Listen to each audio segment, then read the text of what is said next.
What up, guys? Welcome to another episode of the Tuner Status Podcast. We are back for season 3, and we have a very special guest for our first episode. I want to thank my guy for coming up, Mr. Davis. So I'm known as Davis for FahDayzS4 is my socials, but that's pretty much it. All right, cool. So he's here to chill with us, chop it up, and just catch up. It's been a while since I caught up with my guy. All right, so we're here. Now tell me how you got into this thing called cars. I mean, start from the beginning, man. Christ. So I started, my first car was a Volkswagen GTI. So I didn't want to be like a typical like Honda kid, because like everyone that I knew had Hondas like growing up, and I didn't want to have my car stolen. That was like my bigger fear type thing. But yeah. Yeah. So, honestly, when you heard that exhaust drive by, it was different. Yeah, I was like, and then like I was looking my like first car like right when I graduated, and I got a GTI, like an 01 GTI, nothing special, and it was cool. Like I loved it. I lowered it. I went to shows in it. I had a great time. I had it for like 2 years, and then like it was stage 2. I did the whole coilovers, raceland thing, stage 2 thing, and it was fun. Don't get me wrong. It melted the tires in second gear. Good times. But then like one time I'm in like Chelmsford Burger King, and I see a silver S4, and I'm like, what is that thing? Like I know what it was, but I'm like, it was like look completely stock. And he was like, you want to race? And I'm like, yeah, sure. Let's do it. The kid pulled like 10 buses on me. Oh, and shit, you got cooked. I was like, what in the world is done to that thing? He's like, yeah, it's just like stage 2, and it sounded like quiet as it drove by me, like blew the doors off me. And I'm like, I need one of those. So for like years, they were extremely expensive, so I couldn't afford one. And then I ended up trading for one somehow. My GTI had like 200K, and I traded for one with like 100K. What? Yeah, I don't know how I did it. It was stock, and the kid wanted like the upgraded car and stuff, so traded for it. It was totaled the next day. Like I went to register it, and the lady hid it in the parking lot. Like literally totaled the thing. I had to get wait for that to go through, and then I actually got my purple car technically. So I bought that like 13 years ago in Brooklyn, New York. No shit. With the money that I got from that car. Yeah. How'd you find it? Just marketplace? Yeah. Craigslist back in the day? I was literally on Craigslist back in the day, actually. So it was one of those things that like, I just bought parts for the car that I literally just bought. Like I had coilovers, I had exhaust, like just coming in, and I had no car anymore because I got totaled. So now I was like, I need another one. So I bought this, essentially another black B5S4. Yeah. It had like 108K. It was pretty stock. It just had like lowering springs, and it was pretty good to me. And I got it for like $8,000 back in the day. Drove it home, not a problem. I enjoyed the entire thing, and went from there, man. I just had that thing for a long time, and it went through so many phases, like 25 different sets of wheels, 3-piece wheels. I've done it all. And then I went from being black and static, and I enjoyed it. I loved it. I loved having like 3-piece wheels on it and everything. And then it got to a point where, you know, I wanted to change things up. So that's when I painted it Techno Violet, which I expected it to be Techno Violet. It was like a little blue, but whatever. So then still was cool and everything, but the whole static thing took like a dive when I got stuck at the Lars Anderson like enthusiast show. Yeah. I'm like beach trying to get out, and I'm like throwing rocks at like $300,000 cars, and I'm like, oh my God. Yeah. So that's when I was like, the next day I ordered my Air. Yeah. So I went Air, and I enjoyed it. I enjoyed that car for years to come, man. It was nice. Now, were you hesitant with Air? Because there wasn't too many people on air around. Air was just coming in around this time frame, which was like, what? It was like 2014, 2015? Yeah, around there. Yeah, so it was like there wasn't that many No. people like that were on People air. were starting to do it, and it was like one of those things that like I still wanted to enjoy my car. I have bigger turbos and everything. Yeah. Like I always still wanted to be able to go fast. So I tried the aero and I enjoyed it. At first, I rode sky high, like, to avoid everything, but it was great. I loved it. I enjoyed the car more. I got to a point where I drive anywhere. I drove to that car to New York multiple times. It was great. I drove it to H2O. That was H2O was the prime, like back 2012, 13, 14. Like those were the best years of car scene, H2O, Wolfscar. It's freedom for us. Yeah, it was freedom for us, bro. Those were the best. We was going out of state because we weren't thinking about taking trips and flying out and all sorts of shit like that. But like knowing that we was cruising with our friends, and catching up, and then just hitting the strip for the whole week, bro. Oh just man, you wake up at any time. It don't matter what time it was, and you heard something going on out there, and there was nothing like H2O like in its prime. That was the best it was like my best favorite vacation ever. I loved it. H2O was lit. There was nothing like those days. Then it just got out of hand. Yeah. It got out of hand. Yeah, it got far from what it was because it was just a place where that allowed us to just come and just be car people, chill, cruise the strip, get something to eat, come back, chill. And yeah, there was a little fun shit on the street, maybe a couple burnouts, whatever. But like, it was never like, burnouts happen, but it wasn't the main focus. And then people started switching to, hey, how far can I get into getting towed to impound? Yep. And then that was like the new clout was like, yo, I want a picture of my car getting impounded. Yeah. So people brought the wildest cars, started doing the most reckless shit. Then as videographers and photographers, it was just like, well, I want to catch the action. I want to have the best video. Yep. So I want to catch these people being impounded, doing the burnouts, doing this, doing that. And made it look even worse than it was. It just got so far. Because anybody who went to H2O, yes, there was a couple burnouts, but it really wasn't the main thing. I think the whole week that I was there, like, I probably saw maybe 3, 4 burnouts, but like the way how the videos made it seem, they made it seem like the shit was happening on every fucking block, and that wasn't the case. That's how it was. That's how and that's what we would look forward to those back in those years. Like we used to look forward to H2O. Like we didn't care about like much shows. I cared about like 3 shows back then: Wolfscar, H2O, and First Class Fitment. Yeah, and that was like. First class fitment was the cream of the crop, that bro. was like the Super Bowl. Yeah, that was the end of the year Super Bowl. That was it. You know, that's what you worked hard for, and you like when you got that acceptance, you were like, whoo. Yeah, and then you saw people who didn't get into it, and you were just like sucks for you, buddy. Yeah, man. There was some people that weren't too happy about not getting in, and they had all the shit to say about first class fitment, but when they did get in, then all of a sudden it was like, yo, I'm in here, yada, yada, yada. And that was the, there's no other show, in my opinion, till this day that even stands close to First Class Fitment. Like the quality, even the trophies were incredible. Like the trophies were like, they were actually really thought it was cool. The coilover trophy, the bag trophy, they're all sick. I feel like the closest thing that we had as far as representation for that was, like, it's hard because I want to say Beast Coast, but Beast Coast isn't really like trophies, but they did offer a certain echelon of quality for what we had. You know what I'm saying? In my opinion, the collective Beast Coast, that is definitely like the East Coast cream of the crop out here. Well, picking up from where we left off, which was the collective. The collective, man. I think out here, like the East Coast. That's it right there. That's like the meet you want to go to. Like I have friends that are not even into like stance cars. They're like Honda race kids, and they want to go to the collective. They're like, bro, it's like everybody wants to go to the collective. If it wasn't for you, I never would have been in the collective, bro. I'm not even gonna lie. Cause yo, no bullshit. And me and Matt, we've talked about this. We had our own little tiff. You know what I'm saying? And then we got over it, cool, whatever. but my car was never like to the standards that he was trying to have. And I was like, I can respect it. You know, everybody has their own, you know, thing. And then I was like, oh, where you at? And he was like, oh, I'm outside. I'm like, where? And he's like, oh, Collective, you coming tonight? And I'm like, bro, I never get the invite, never get accepted. I can respect it, whatever. I was like, what? He was like, nah, come down here. You good? I was just like, I don't know. I don't want to step in a place that I don't really, you know what I'm saying? He was like, yo, come outside. Trust me, you good. He's like, do I have to get Matt? And then you literally walked up to Matt, and I heard this thing in the background. He's like, yeah, tell that nigga come down. I was just like, oh, that's just crazy. I was like, that's just crazy. I literally and walked up to Matt and was like, yo, Matt. I remember that. Rex is good.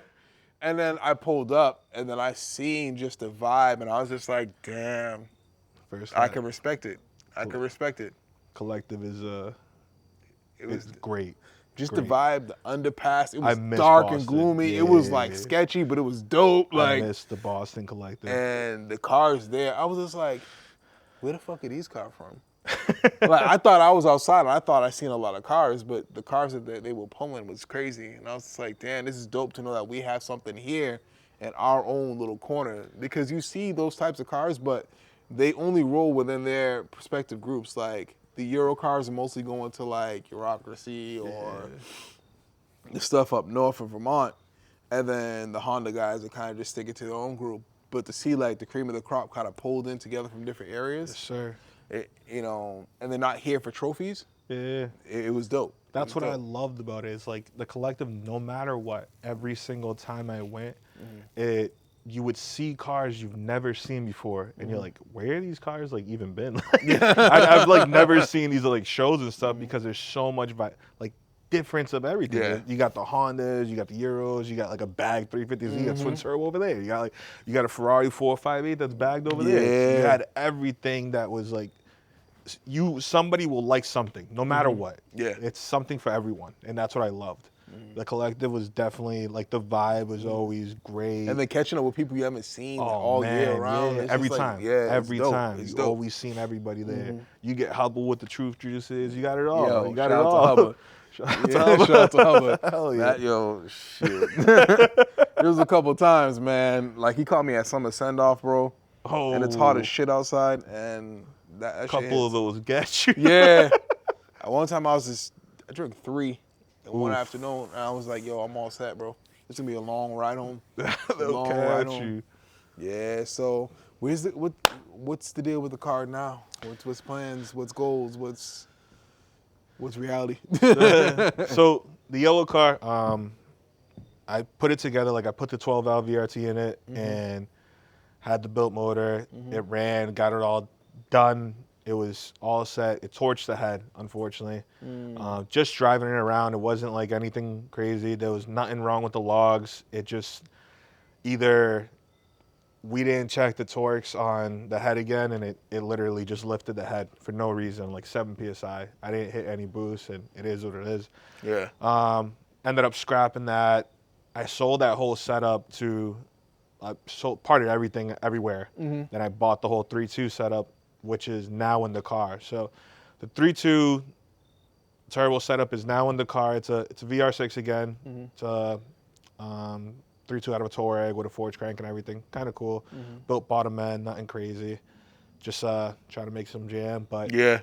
the little things, like I have to do VVTi added to the harness and crank sensor. So nothing crazy to the harness. And then a little bit of fabrication I have to redo, like the hood exit and the intercooler and stuff. But it's all just, at this point, just waiting on people, man. It's in my garage, and I'm just waiting on my buddy to do my harness, and I'm waiting on my buddy to do my fab. And once that's all set, then hopefully we can be driving it. So I want to get the car tuned, and we're ready in September. I'm being realistic. Yeah. So I want to get the car tuned and ready over the next couple months and get it all situated. So then by the next time spring comes out, it's done. Like it's ready to go. That's hopefully the plan. So the hard question. Go for it. Have you ever just felt like saying, fuck it? And selling it? Yeah. Honestly, a couple times. Like when what happened to the last 2.7 I had was in the purple car, I was going to IFO the next day. I had a 2.7 in the car. It's a stock motor, whatever. It was built, made like 500 wheel, had bigger turbos and all this. And I was like, yo, Pinto, drive the car. And he was like, I don't want to fucking drive the car. I'm like, dude, you haven't felt it since I put all new turbos and stuff. We're going to the track tomorrow. Make sure it's good. I threw him the keys, got him out of the car, and left. He had to drive it, so he does a pull. He hops on 495. We're going to my mom's house to switch wheels. Freaking does another pull, and the car just dies. Like, I hear, and then I just hear silence. I'm like, it sounded like my car was doing a pull, and then it just shut off. That's not good. And then I see him pulled over, and I'm like, oh, no. Shit. So I walk up to it. I'm like, what happened? He's like, well, it just shut off. And I'm like, oh, that's not good. Nah. He's like, That's yeah, not good at all, bro. We were like 120, and it shut off. And I'm like, all right. So then he cranks it, and it just, the sound of no compression. Yeah. And I literally, there's like plastic covers on the front where the time belt went. I ripped the cover off, and I'm like, all right, there's no belt. That's the problem. Motor's toast. So Yeah. I parted everything out. I parted out the bags. I sold the OZTs. I was done. Which I love those wheels, dude. The that combo. was tough. That was tough. And I still remember our moment when we was rolling with LaShawn and oh man, Stady. I pulled over. That was different. yeah. Hardest thing to do was like sell all that stuff, and it hurt. Yeah. But then like I had a buddy hit me up, and he was like, "Hey man, give you $1,200, you throw it in your car." I said, I'll do it one day, but yeah, I'll take it. So I picked up the motor, and I said, fuck it. One day I'll throw a 12L in it, and it just sat there. I had it in the garage for a little bit, and then came up on some money because I still had all the money from everything I sold. Yeah. So some guy from like Virginia makes a post. Hey, I'm parting out my whole entire B5 ERT. All right. Like, bought everything Thanks. from this guy. Yeah? Literally bought like everything but the motor, because I had the motor already. Yeah. And I already had the brackets for the motor. So it was just, I bought the clutch, I bought the intake manifold, exhaust manifold, turbo, fuel system, like literally everything that it was like decent amount of money. Yeah. Then as I progressed, like I just kept upgrading, selling things, upgrading throughout the line, and that's where it kind of ended up now. Yeah. It's different. So I'll tell you this, the biggest reason that I went from being like the stance thing and everything was I was at IFO back in like 2000, whatever. It was about 4 years ago. And I remember to the T, I'm in the car show and I'm hanging out with my friends in the pits. I'm having way more fun with my friends in the pits Then at the car show. Yeah. And I'm like, what am I doing? Yeah. I took my car out of the car show, brought it to the pits, and hung out with them the rest of the day. And it was like, everyone's helping each other. It was that vibe that like it was back in the day where like Backyard hangs, bro. Like Working on the you builds. always wanted to like help each other out to make sure your friend would go to the next show with you and everything. That's what it was all about. Yeah. Being at Mina's house like 2:00 in the morning trying to get our cars ready for the next day. Like that's what it was all about. That was a good time. Yeah. That's like that's what it felt like. 6 little 3 days. 6 little 3 days. 6 little 3 days, bro. But that's like that's the vibe that I got from the racing thing, and that's like how I feel these days with my friends. It's like, yeah, it sucks sometimes when things don't go your way, but when it works, it works. Yeah. And it's worth it. Yeah. It's worth it in the end. Because them days, bro, and then you have the moments with friends. Like I said, we was outside chilling, cruising, filming. I mean, Stady pulled up, and we sat there waiting. We was like, you pulled up, you just, the smile was like, all right, he's good.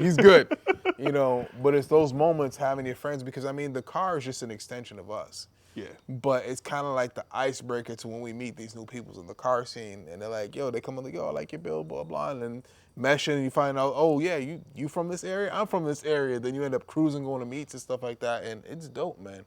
It really is. And the car scene is evolving as far as the friendships. I feel like everything is more out there. Like, it's not as personal anymore. How do you feel about the current status of the car scene?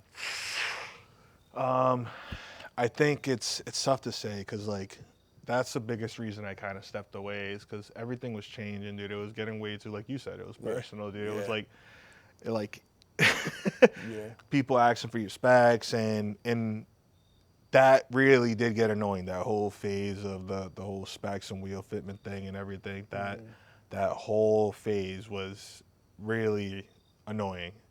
And I get it, but at the end of the day, it's like, you know, a lot of these times, if I were to tell you, like, you buy a B5S4 and George gets, you know, I give you my specs, you're not fitting these wheels on your car. Yeah. I did a lot to make those they don't wheels understand. fit. They don't, and the that's pulling, what it, like, and then the that's hammering, what and it the got notching, to. And then they would think you're trolling when you start telling them, like, yo, my car is, like, physically, like, 3 inches wider than a normal B5. And they're like, nah, you're trolling. I'm like, all right, dude. Like, I know. What do you want me to do? Because when I had the spec, the works, when I had them on the Blast Blue Subi, people like, those aren't your specs. And then they see the car in person, like, bro, you fit them big ass wheels. And I'm like, yeah.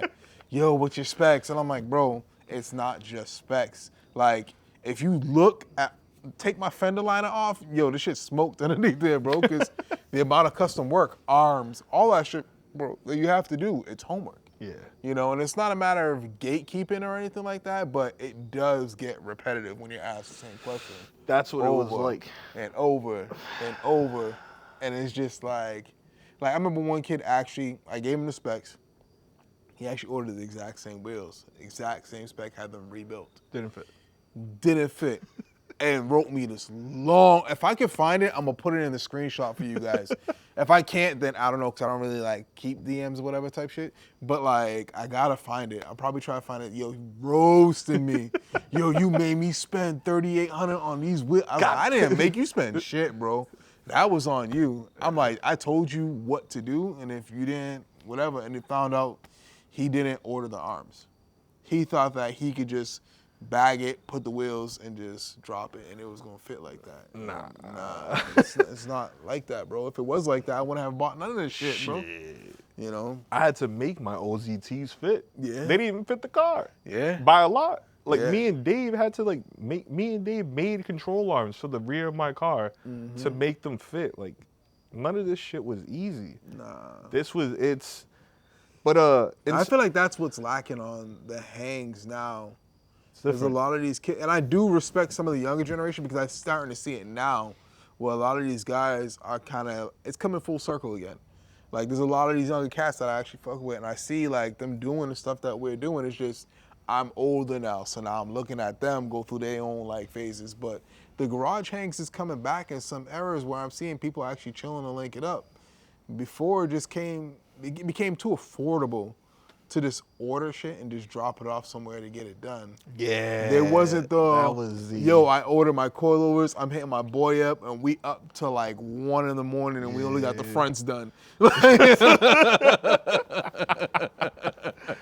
You know? Nah, you know, that was a pivotal era that I feel like, unfortunately, some of these kids miss out on.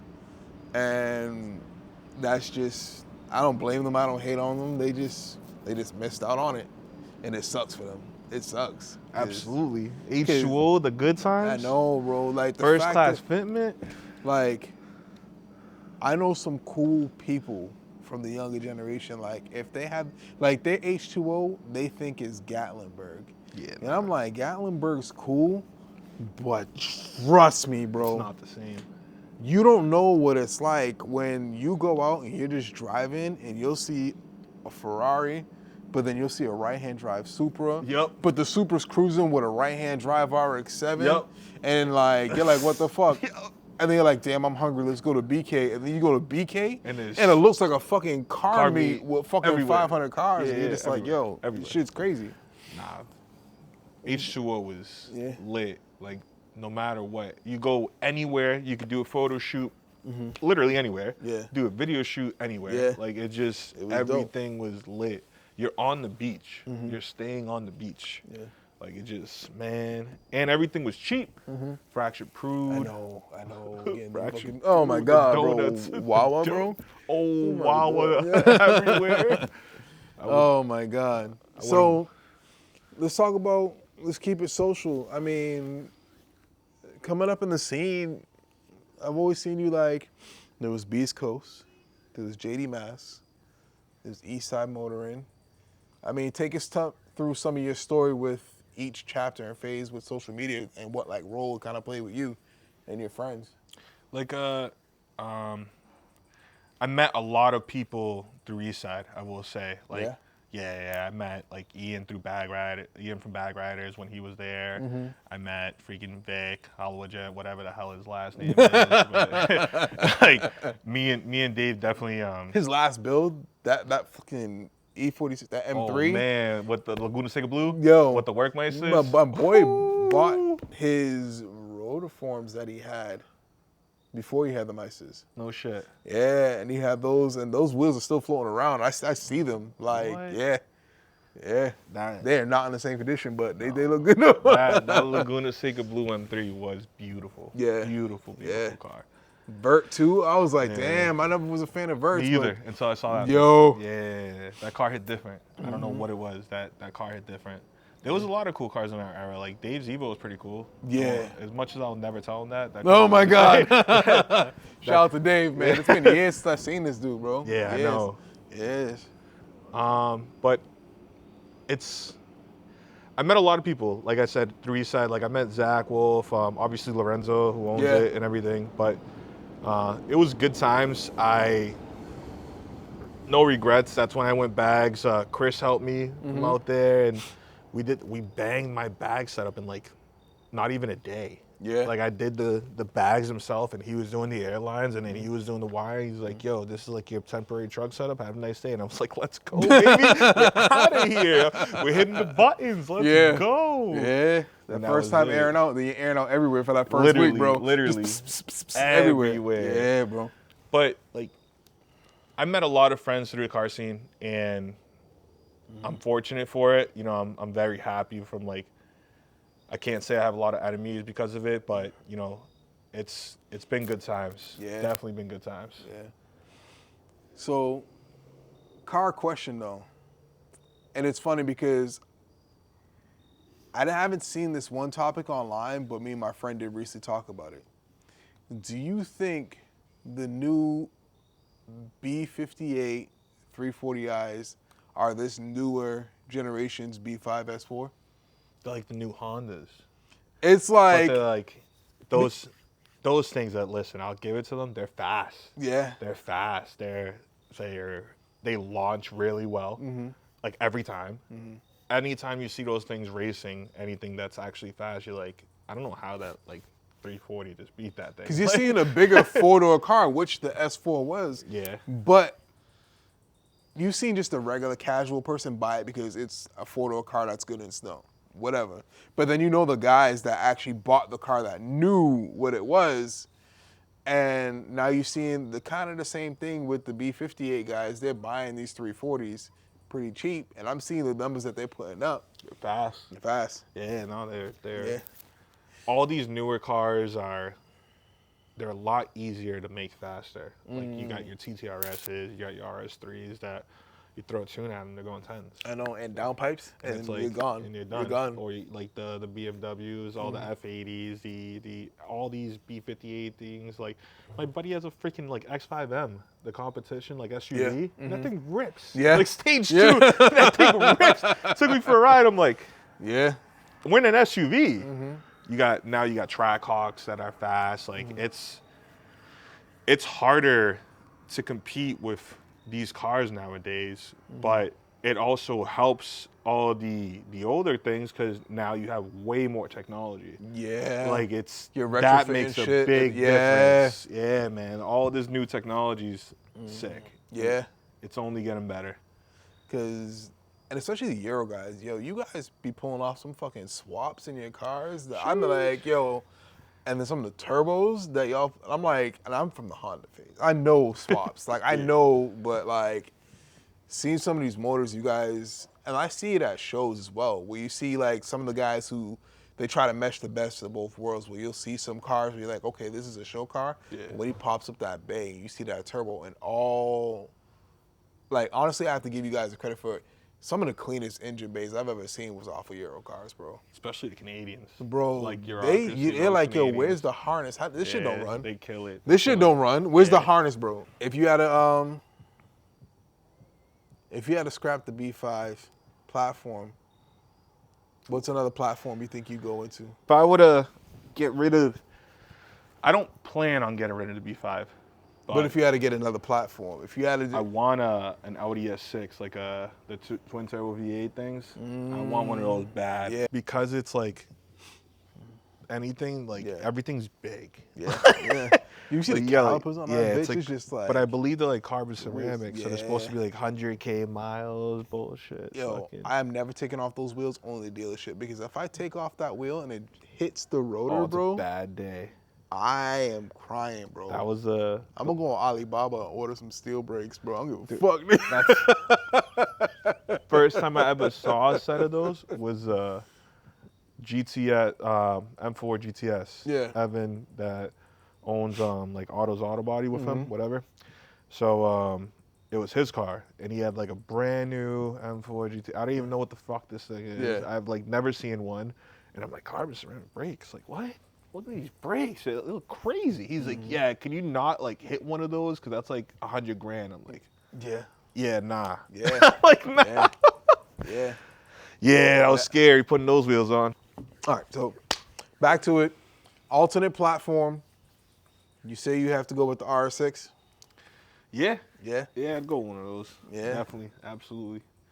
I've always So you're keeping an Audi family? There's nothing I can. Yo, you want to get I don't into like like BMWs. Don't even go there. So no A90 Supra? If I won one like a raffle, maybe. Yeah. Oh my God.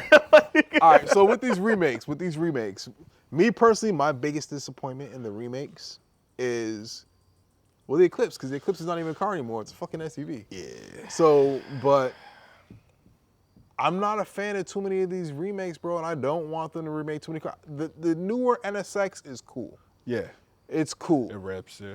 But And the new Supers are fast. They Don't get me are. wrong. They're breaking some records. They're cool. They're fast. I appreciate the whole S58, B58 platforms and everything, and I respect them because they're fast. But it's just not for me.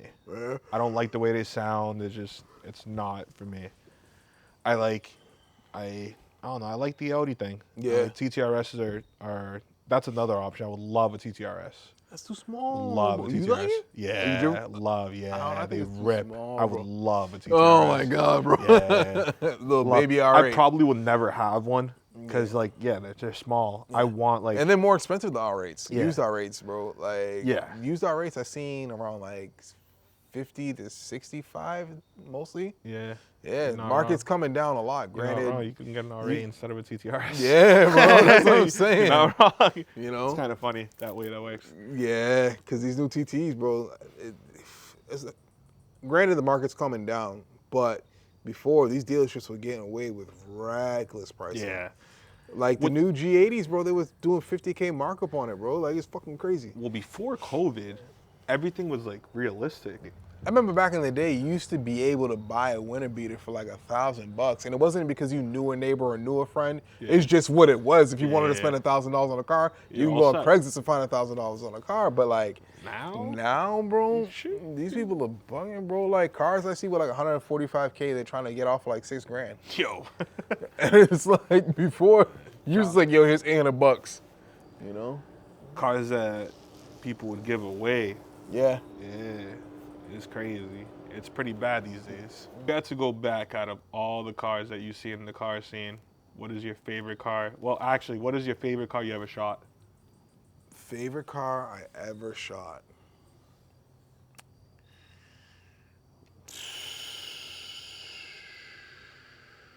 Damn. Like your favorite shoot that came out like the most, like this shoot was it. I feel like my favorite shoot,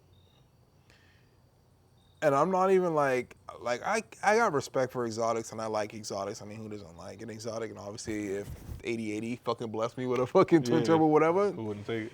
But I remember being at my first class fitment, and it was a black Huracan. and it was 2015. And the sun was just hitting. And this one I just got in photography. I really didn't know shit from shit. Just watching a bunch of YouTube videos. I'm looking at LaShawn doing his thing, and I'm just like, this dude's gonna make some magic shit, and I'm gonna have some shit that look like ass, whatever. But I sat there and I was like, you know what, I'm gonna take my time with this photo. And I took like 15 photos of it. And I got back to my I think I was editing on an iPad, which LaShawn don't murder me. You know, he chewed me up for that shit. And I uploaded the photos, and yes, it's a cool car, but like it's just the way how the whole photo came together. the like, flow. bro, the sky was like red, orange, blue, and purple all at the same time. You That's had a fire. helicopter come because you know how they have the helicopter. Yeah. The shit was landing right behind it. fire. I had the lighting right behind it, and I was just like, I don't know how I took this photo, bro.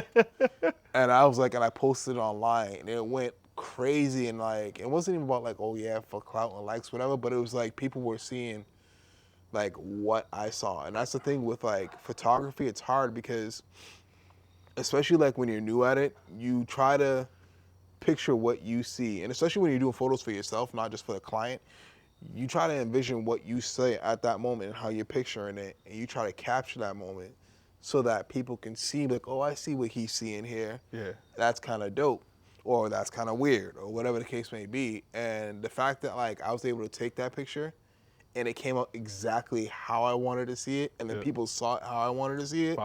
Fire, bro. But like that was dope. I was in New York for Seven's Day. Saw a really, really clean E30 that I was just like, fuck, dude, this is like, they spent a lot of money on making this shit pristine. Really? Like, and it's dope seeing, and I ended up speaking with the owner briefly, and it was like, he had the car, and he was just like, yo, I stripped everything apart. Shit. And like, we literally replaced everything because this is gonna be my forever car. So it was, like when I shoot cars, yeah, the car is cool, but I'm more into the story behind the car. So if I could chop it up with the owner and hear the backstory of it, that makes me appreciate the car like 10 times more. So I would say the Lambo is tied with that E30 just because they were both emotional shoots for me. Like, no knock to anybody else or any other cars that I shot. Like, I appreciate everybody's car, but like those like hit me at like pivotal points where I was just like, damn, this is dope. And I still don't know, like, I was like, damn, I don't know how I found those settings to make that shit work. But, you know, the shit was crazy. But yeah, so what's a car that you've always just like, damn, this is like fire? Like, There was so back when I like first, it was like my first or second collective. There was a black 350Z bag. yeah. It had it was twin turbo. It was a dude from Maine. He like trailered it down and everything. Oh, The dude with the long Frank. hair. Yes. Frank. That's his Yeah. name. Yes. Frank's cool people. Dude pulls up, and I've never seen this car before. Yeah. And I'm like, nice 350Z, seated in the cool and everything. When he opened the back, that's why I was like, That's what the business happened. yo, what? Hard lines. And it had the tanks where they looked like a scuba diver tank. Yeah. Literally. And then you had the gauge, like the old school gauges, all like, it was just the authentic. Like, I loved it. Yeah. I loved it. That was one of my favorite cars. Like, everything about it. It was fitted, turbo. Yeah, beautiful. there's a That lot car of work in was- that car, was man. Nasty. Yeah, I shot that car. Actually, was it first class? No, I think it was was it first class? Probably. Either first class or Panda Fest. Yeah, one of the I other. think it was one of the other because there was only two people that really been at like Princeton Airport like that. But I think it was probably first class because that car was nasty. That car was nasty. It makes sense why it was that day. I don't see him driving out to Panda Fest. No, you never see that car. Yeah, anywhere. ever Frank, don't be like. No. But anybody you following now that you like their builds? So I watch, like these days, it's different. Like I watch a lot more like YouTube, like Jimmy Oaks and Cletus, and I enjoy those guys, dude. Everything that those guys are doing for the community, especially like Cletus in particular, like that guy opened up a track for people to race at. Like when I was in Florida, I've been to that track. It was a dump because shit. it was closed. No one like, it was a dump. So like he picked that track up and made it beautiful. Like I know what that track looked like before. So I know like everything that was there prior. Like the drag strip, it was closed and like it was the entrance to go to the drift parking lot. Like that's how it was. That's how bad it was like back then. And like they would drift around that track. Like that's what they used it for. Yeah. It's like, it's crazy how things have changed with over. I'm proud of it because you had so many tracks closing over the last couple of years with COVID and everything. Yeah, It dude. ruined it all. It's not like a lot of people couldn't bounce back, because they're only open for a certain amount during the season, and to have that shut down is crazy. Like it hits, and a lot of businesses weren't able to recover. Dude, from that phase. even ATCO. So ATCO, believe it or not, had an event. I forgot exactly what it was, but whatever. They had an event, and it was the most they ever have made in a weekend, ever at ATCO, ever. Like hands down in every single category, and they closed down that Monday. They sold the whole thing. That's crazy. That's how it went. Like that's literally how it went. Shit. Best weekend ever. Yeah. They announced it, then that Monday they were like, sorry, we're closing the track. We sold it. I mean, go out with a bang. Yeah. I'm pretty sure some people were kind of just like, well, what the hell? But I guess it's how they carried themselves. If it seemed like a money grab, then I get some people being upset. But it's crazy because there's a lot of legacy and a lot of stories to be told at tracks, bro. So yeah, watching you grow within the scene, I'm surprised there's a certain thing that I didn't see you really connect with, which was drifting. Yeah, I never got into it. Like it just, dude. Surprised you didn't grab like a cheap E36. It was just like, yo, fuck it, I'm gonna send it. I've thought about it. Don't get me wrong. I've like, you can't sit here. I will never sit here and say I've never like stumbled upon cars on like marketplace, and I'm like, But it's like, would you ever try it? maybe like just to like, if like a friend handed me a drift car and was like, yo, go give it a shot, then maybe I'd think it's about it. Expensive hobby. It is. That's what it is. It's like, so you trying to stay away? I can't do both. Like I wouldn't be able to do drag racing and drifting. I can't afford it. It's way like, even just doing one or the other, it's expensive. Like, and getting the right sponsors. These cars cars ain't cheap. No. Yeah. And it's only getting more.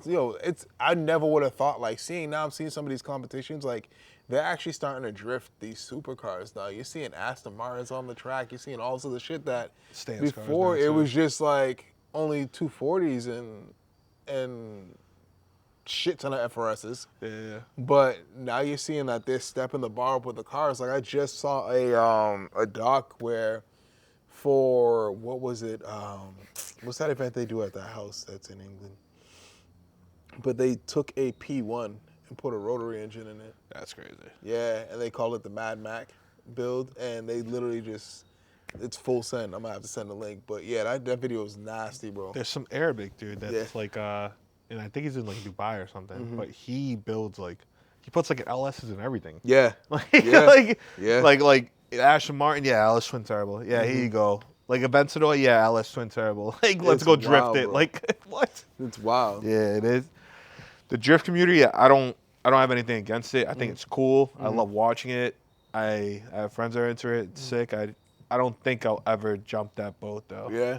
We'll see. Maybe one day, but I don't see myself anytime in the near future doing that. So what is next for you? Enjoy the car, like put it together, race it, enjoy it, and I think one day that car will transition to not be a street car anymore. Yeah. And I'll probably grab something else, like as like a little street car. Yeah. Because I like that. I miss the simpleness of it. Like I have a fucking Fuel Tech FT550 now. Like like the things like I got a lot going on these days now. It's very different. It's like the simple days of just being able to just get like regular gas and all that. So yeah, regular gas. I haven't been able to buy that in a long time. you're on the E85? Oh no. Oh no. Like in the my car, it's so big. I put like 93 and it doesn't even like 93 from some stations, and it's just check engine light. I'm like, bro, come on, what the fuck, bro? It's 93 though, and it's just like not the same. It's not the same. And 93 from A Prime is literally no. I couldn't. Damn. So I could only do 93 from Shell. Damn. Yeah, it hits. It hits. And Shell's like damn near fucking $5 at this point. Oof. So, and then meanwhile, I'm looking at my lady and she's literally just putting in the cheapest 87 in the Taos. And I'm just like, I'm like, $20 actually means something? That's bullshit. Yeesh. Yeah, so. No, that goes. So now, I want to thank you for coming up here and taking your time and just chopping up and chilling with us as being our first guest of season 3. Yes, sir. And many more to go. But as we come to the end of the show, I generally ask 2 questions. The first one being, what was your favorite year in the car scene? I'd say, I think it was 2014, because that year, like, everything clicked for me. Like, I did everything. I did Stance Wars, I did Wolfscar, I won my first trophy at Wolfscar, I went to H2O, like, that year, I went to First Class Fitment, like, that year all around was just it. Yeah. That was it. That was like one of my favorite years I'll never forget for the rest of my life. It was just a great time. Bet. You think, I think we could pull it off. If one year, if we just hit up the OG gang and say, yo, we're going to rent something in Ocean City. I think we could do it. I think we could do it. I think we could do it, bro. It'd be hard. We'd be the only ones out there, but I think it'd be funny enough where we think that we'll be the only ones out there, and we'll go out there and we'll see a group of people and they'll be like, yeah, it might have died for everybody else, but we've been going every year since. It's a whole lot better. You never know. Because I've been to Ocean City in the off, like when it wasn't H2OI, and I've talked to the cops and they were just like, yo, we don't care that you guys come down. It's just now the shit's just getting reckless, bro. Yeah. They're like, yo, we have to do something, because if not, somebody's gonna die out there, and then now our city's on the news talking about, oh, why didn't we do something about it? So I'm like, I get it. Like, a lot of them, they're like, yo, they like the cars. They're like, yo, shit, y'all are fucking, like, shit that comes out here is nasty. Absolutely. But they're just like, we don't understand why you guys want to push it so far. Like, why not just come out and just chill? So, I could definitely see that. The next question I will ask, and not to be morbid, but to give a regular disclaimer like I always do. What's something that you want to be known for at the end of the day by your friends, peers, coworkers, people in the car scene, people not in the car scene? Like, what's something you want to be known and respected for at the end of the day? Be like appreciated. Like, I feel like I try to do whatever I can to, I'll take my shirt off my back for any of my friends, you know what I mean? Yeah. And I know that, like, I'm not saying that anyone's unappreciated. Like, I'm not getting at that at all. Like, I feel like my friends do appreciate me, definitely. But that's it, man. Like, I strive to, like, I want to see the other guy do well as well. Yeah. I don't want to just see me do well. Like, I want to see him do well. You know, I want to see you do well. Like, that's just the way I am. Yeah. That's the way, like, I've always been with everybody. But that's it, man. If someone's deserving, I feel like they deserve it. And that's how it should be. That's what's up. Well, all right, my guy, appreciate you coming up. Yes, sir. As always. Nice seeing you, my boy. Socials, where can they find you? So, Instagram FahDayzS4, FahDayzS4. But that's pretty much it. I don't do, like, the whole Twitter thing and all that, TikTok stuff. So that's pretty much it for me. Part 2, he's going to tell us how he really feels about Mina. Oh, shit. Oh, shit. All right, guys, till the next time, y'all know the vibes. Stay up, stay blessed. Peace. Later. That's honey.